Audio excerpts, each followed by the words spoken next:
In this video, I'm going to show you how to request a fit note from an employee. So the first thing that you need to know as a manager or an admin is that you need to first have the sickness logged on the BrightHR system, and then you can request for the note. So open up the BrightHR app,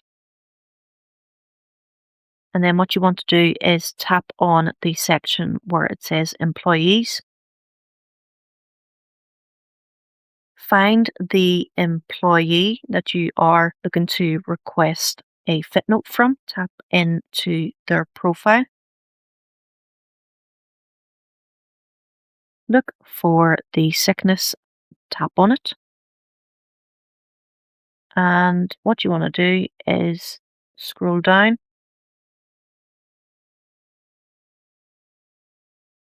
and you can see here the option for request fit note. This action sends an immediate push notification to the employee through the BrightHR app, letting them know the documentation is required. And that's all there is to it.